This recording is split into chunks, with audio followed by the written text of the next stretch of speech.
मेरे प्यारे बच्चों, मैं SK sir Shivakant Agrahari MA TET CTET PGDCA fact holder विगत 15 वर्षों से एग्जाम बोर्ड, हाई स्कूल और इंटर एग्जाम की प्रिपरेशन कराता आ रहा हूँ। आप सबकी भारी मांग पर अब ऑनलाइन क्लासेस शुरू हो गई हैं। आप हमारी क्लासेस जुड़ने के लिए यूट्यूब पर एसके सर की क्लासेस चैनल को सब्सक्राइब करें और लाइक व शेयर करें। चलिए बच्चों, देखो हम आपको बता रहे हैं आज समाज के बारे में। बोर्ड एग्जाम बहुत पास है, इसलिए ये जो कंटेंट है बहुत ही महत्वपूर्ण है। इस कंटेंट को समझते हैं। देखो बेटा, इसको समझने में सिर्फ आप थोड़ा सा हमारा साथ दो, अभी तुरंत आप तुरंत आपको समाज समझ में आ जाएगा। देखो बच्चों, जो हाई स्कूल का बोर्ड एग्जाम है, इसमें जो समाज है वो समाज सिर्फ 2 ही समाज आपके यहाँ बचे हैं। बाकी जो समाज होते हैं कि बेटा पहले समाज होते क्या है, आइए हम लोग इसके बारे में समझते हैं। समाज मतलब सम और आस 2 शब्दों से मिलकर बना है समाज, जिसका मतलब होता है पास रखना। और बच्चों, अगर हम समाज की बात करें तो इसका मतलब होता है संक्षिप्त रूप। क्या होता है संक्षिप्त रूप? जैसे राजा का पुत्र, तो राजा का पुत्र कह दे तो उसके स्थान पर हम कोई छोटा सा शब्द ले ले, तो बेटा हमने राजपुत्र, जैसे राजा का पुत्र हुआ तो हमने उसे राजपुत्र कह दिया ना। तो बेटा वो जो संक्षिप्त रूप हुआ वही हमारा समास हुआ। क्या हुआ हमारा? राजपुत्र क्या हो गया? समास हो गया। राजा का पुत्र, इसको हमने क्या किया सार्थक में? राजपुत्र बोल दिया, तो राजपुत्र क्या हो गया? हमारा समास का रूप हो गया बेटा। अब देखो समास होते कितने प्रकार के हैं, आइए हम समझते हैं। देखो बेटा, एक्चुअली समास जो है इस समय वो 6 प्रकार का है। कितने प्रकार का? 6। इसके पहले 4 ही प्रकार के थे। ठीक है बच्चों, अब इस समय हमारे यहाँ 6 प्रकार के समास है। कौन समास है बेटा? द्वंद्व समास, द्विगु समास, कर्मधारय समास, तत्पुरुष समास, बहुब्रीहि समास और अव्ययी समास। तो बेटा जो ये 6 समास है, तो समास के भेद हुए, समास के प्रकार हुए। लेकिन हाई स्कूल बोर्ड एग्जामिनेशन में जो हमारे यहाँ इस समय है उसमें द्वंद्व समास और द्विगु समास 2 ही समास है। तो चलो बेटा पहले हम इसको समझ लेते हैं दोनों को। चलिए ठीक है, तो देखो द्वंद्व समास क्या कहा गया बेटा कि जिस समान पद में दोनों पद प्रधान होते हैं एवं विग्रह करने पर समुच्चय बोधक शब्द तथा या और का लोप हो जाता है, उसे द्वंद्व समास कहते हैं। जैसे देखो बेटा, यहाँ उदाहरण में घी और ये देखो डंडी दिखी नहीं दिखे, और गुड़, क्या लिखा है? गुड़। ठीक है, तो घी, इसका मतलब हुआ हमें यही देखना है बच्चों। हमें देखना क्या है? ये डंडी देखनी है।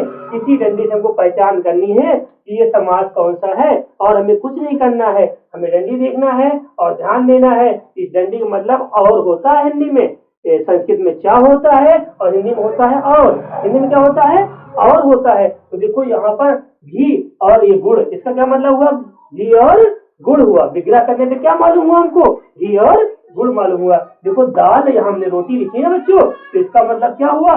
और या चाह हमने बताया ना भी आपको, तो इसका मतलब हिंदी में क्या होता है? और होता है। तो विग्रह रूप में लिख सकते हैं दाल और रोटी लिख सकते हैं। इसको क्या लिख सकते हैं? दाल और रोटी लिख सकते हैं। देखो बेटा, यहाँ माँ और बाप है ना, तो माँ बाप, तो जब इसका हम विग्रह करेंगे तो माँ और बाप हो जाएगा। क्या हो जाएगा बच्चों?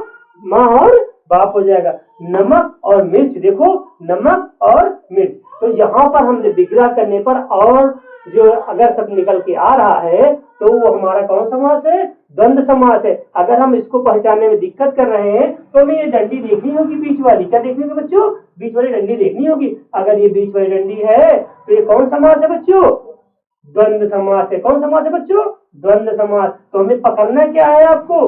ये चीजें पकड़नी। क्या पकड़नी है? ये चीजें पकड़नी। पकड़ लोगे तो आसानी से आंख मूंद के आप बता दोगे, रटना पड़ेगा ही नहीं। कौन सा समास है? आप लगा दिए खट से। माँ बाप में क्या है?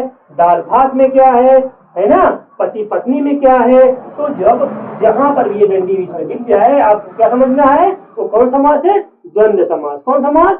द्वंद्व समास। चलिए बेटा, अगर ये कंफर्म हो गया तो आगे हम लोग देख लेते हैं द्विगु समास। द्विगु समास में क्या होता है बेटा कि पहला शब्द जो समस्त पद होता है, उसका पहला जो शब्द होता है वो संख्यावाची होता है। क्या होता है बच्चों? संख्यावाची। और पीछे वाला समूह का बोध कराता है। चलिए देखते हैं इसकी परिभाषा क्या कहती है। कहती है जिस समस्त पद का पूर्व पद, जिस समस्त पद का पूर्व पद संख्यावाची, पूर्व मतलब पहले वाला पद संख्यावाची, और उत्तर वाला बाद वाला पद विशेष होता है उसे द्विगु समास कहते हैं। उसे क्या कहते हैं? द्विगु समास कहते हैं। देखो बच्चों, जैसे यहाँ पर नौ रत्न, नौ पहले आ गया ना बच्चों, गिनती आई ना पहले। जब पहले गिनती आ जाए, समझ लो पहले क्या आ गई है? गिनती आ गई है, तो वो कौन समास है? द्विगु समास। कौन समास? द्विगु समास। जैसे इसके नौ रत्न को हम जब करेंगे, समास विग्रह करेंगे, तो नौ रत्नों का समाहार हो जाएगा बच्चों। चौराहा, चौराहा देखा आप लोगों ने? चौ मतलब चार, चौ मतलब चार, चार रास्तों का समाहार जहाँ होता है वही तो चौराहा है बच्चों। वही तो क्या है? चौराहा है। ठीक है, चार रास्तों का समाहार मतलब चौराहा हो गया। कौन समास है? द्विगु समास है। चौ मिला, नौ मिला। यहाँ देखो नौ रात, नौ रात, तो नौ रात मतलब नौ रातों का समाहार। नौ रातों को का जो समाहार हुआ, नौ आया बच्चों, पहली गिनती आई, बाद में समाहार आ गया। तो जब ऐसी कंडीशन आई तो हमारा क्या बन गया? द्विगु समास। कौन बन गया बच्चों? द्विगु समास। चवन्नी, चवन्नी, चवन्नी मतलब चवन्नी अर्थात रुपया का कौन सा भाग? चौथाई भाग। अब यहाँ चार आनों का समाहार किसका बेटा? चार आनों का समाहार क्या हुआ? चवन्नी हो गया। क्या हो गया बच्चों? चवन्नी। ये कौन सा? द्विगु समास है। त्रिफला, तीन फलों का समाहार। यहाँ त्रिभुवन, तीन भुवनों का समाहार। तो देखो चौपाया, तिपाया, इसी प्रकार हम कोई भी एग्जाम्पल ले ले, अठन्नी ले ले, दोपहर ले ले बच्चों, ये सब क्या है? आपके द्विगु समास के उदाहरण है। मेरे ख्याल से बच्चों आपको समझ में आ गया होगा। एक बार फिर से इसको देखेंगे और रिवाइज करेंगे, बहुत आसानी से आ जाएगा। द्वंद्व समास में देखना क्या है आपको? डंडी देखनी है। क्या देखनी है? दो शब्दों के बीच में डंडी देखनी है। और द्विगु समास में क्या देखना है? पहला अक्षर क्या देखना बच्चों? संख्यावाची। क्या देखना है? संख्यावाची। गिनती होगी। त्रि मतलब होता है तीन, त्रि मतलब तीन, चौ मतलब चार, है ना, नौ मतलब नौ तो है मालूम है आपको, चवन्नी मतलब चार।